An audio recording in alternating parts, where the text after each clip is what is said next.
first pt13 to arrive in Southeast Asia. This time in 1961. After President Kennedy permitted the so-called air commandos of Operation Farm Gate. Turning South Vietnamese pilots to operate not only T-28 but also Douglas T-26 Vegas and Douglas T-47s in counter-insurgency operations. Later in the year, its involvement in the theatre after the result of Skyvan incident in which North Vietnamese and US Navy ships favored the conflict in August 1964. This would be incredible. Training aircraft to replace this very warlike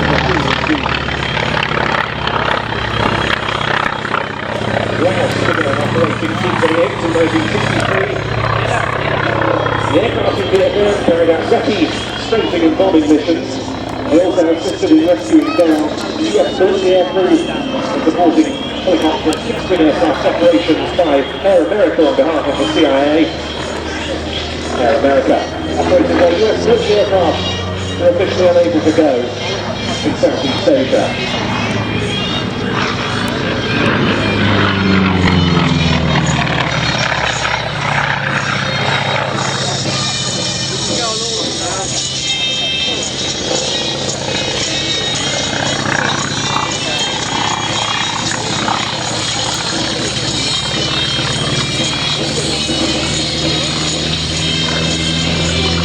All US soldiers reporting to take over much of the fighting from the South Vietnamese. Until at one stage there were over 500,000 US troops in Vietnam.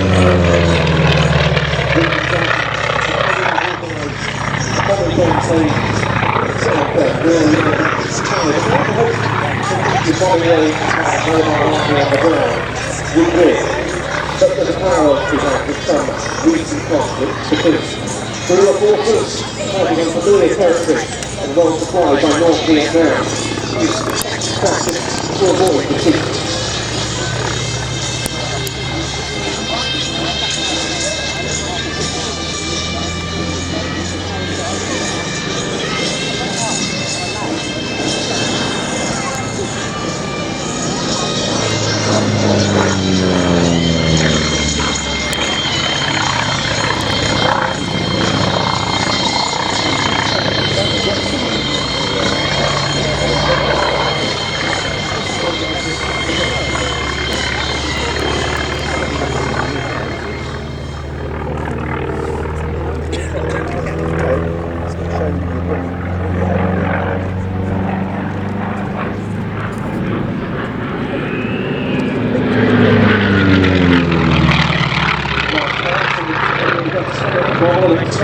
Aircraft operated by Bronco and from Duxford France also took the T-28 to war, at least in its conflicts in Algeria and operations in Tunisia.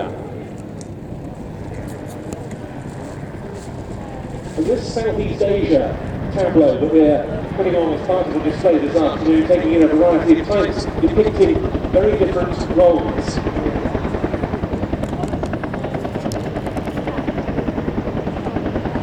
Two of them taking the hard runway up to the right-hand end of the airfield while two helicopters prepare to lift towards the left.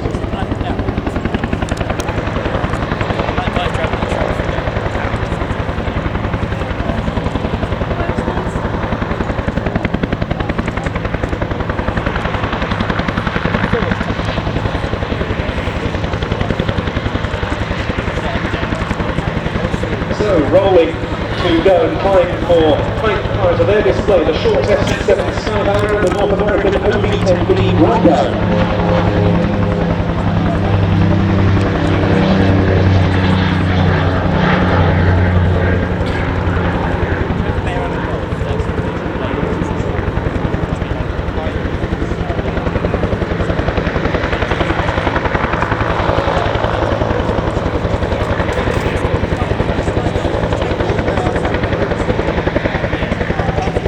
UH-1 and the Hughes OH-6 about to lift to go off and hold, while the Skyvan Bronco going going through their paces in a very unusual combined routine.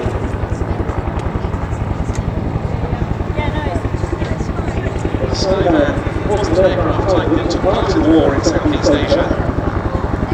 The ear represents tactical transport of the times we'll shortly see.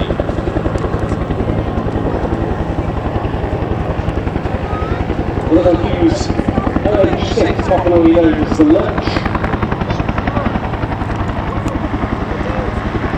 they cater the flight line to allow the Bell UH-1, a Huey, to do likewise. Both of these aircraft genuine veterans of the conflict in Southeast Asia.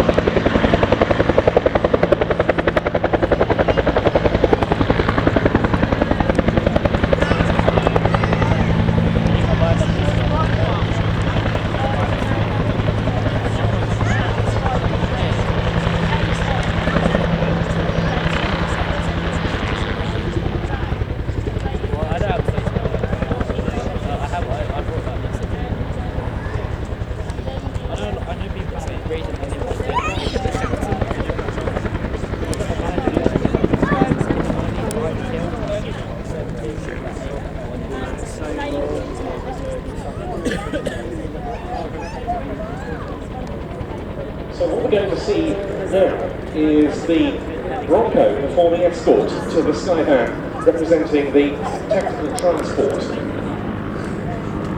Of course, transport aircraft operations in Southeast Asia are very hazardous business indeed, due to the risk of small arms fire.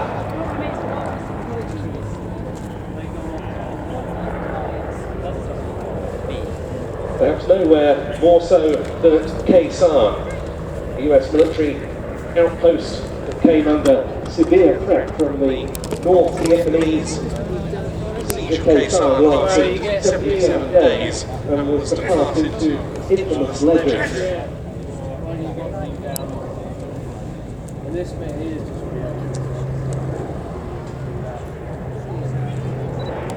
So, in front of the right, the Bronco.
Troops. They came up against a single regiment of the US Marine Corps of about 5,000 men and their supporting forces.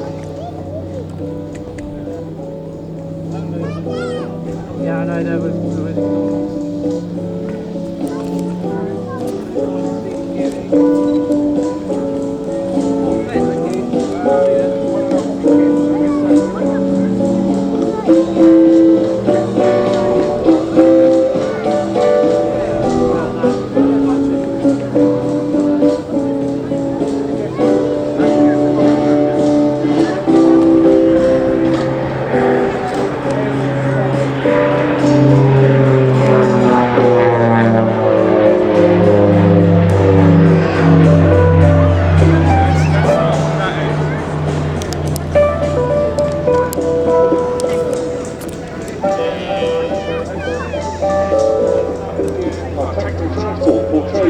Skyvan will be simulating its arrival at a heavily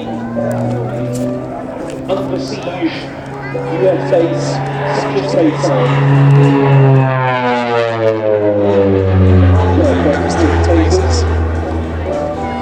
carrying out simulated strafing runs. And also we should see the generating smoke from one engine in this display. But this was one of the things Bronco used to do in Vietnam. Playing smoke as an easy identifier. Before fighter bomber aircraft were called in, they were able to see the smoke trails, the smoke flares that had been dropped, and they knew where to lay down their weapon.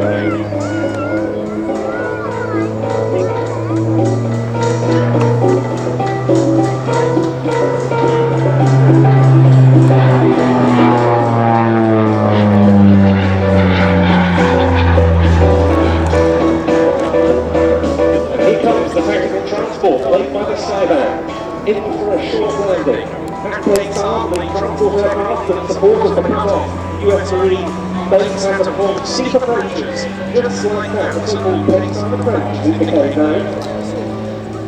That was to minimise the risk from small arms fire from North Vietnamese troops operating around the base's boundary.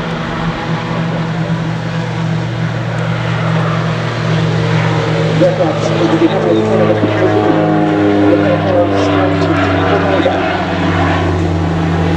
with C-130 Hercules perform those tasks in Southeast Asia in period.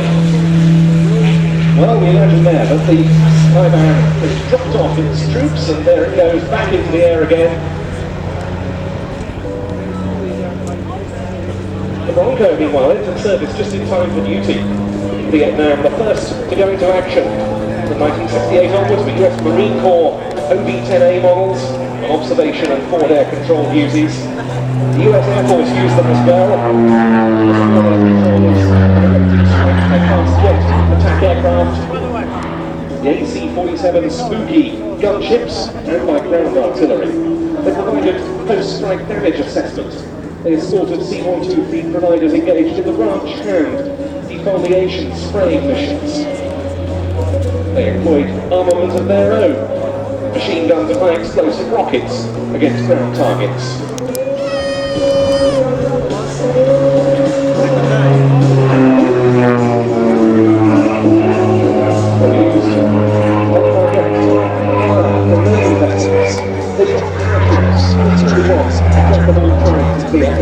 And one US Air Force Bronco pilot, Captain Steve Bennett, typifies the heroism that was on display. He won the Congressional Medal of Honor for his sacrifice in Vietnam. He won a fire control mission involving US Navy ships when he diverted to help the US troops who were under attack by North Vietnamese infantry. His aircraft was hit by an F-87 surface load missile and was ditched. That was a hazardous operation and Aviation with its high wing. Marine Corps forward air controller managed to get out, but then it was too bright. So the next one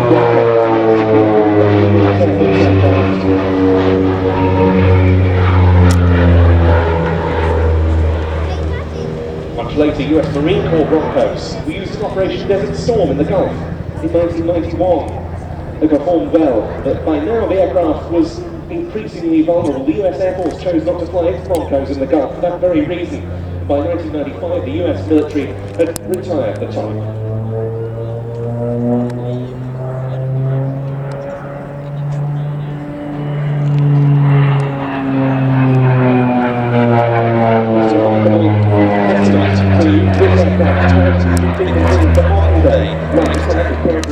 Needs to upgrade examples have been evaluated for the so-called light-armed warplane role for use in Afghanistan. This is a West German Air Force example used as a target tug, hence the post-war Luftwaffe colours. We're going to see another short landing by our tactical transport represented by the Skyvan, extremely boxy and gainly aircraft, but one that's particularly useful for utility transport and dropping parachutists, as this example does, assisting the British military in parachute training, hence the warlike colours. It's coming in to land on Duxford's grass. You can see the Bronco, which also has a good short landing capability, doing likewise alongside it.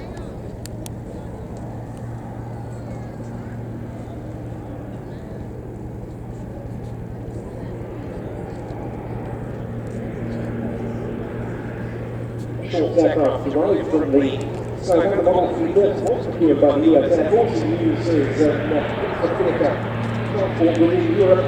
It's a pt13 Sherpa. But here they come into a formation landing, Skyvan and Bronco.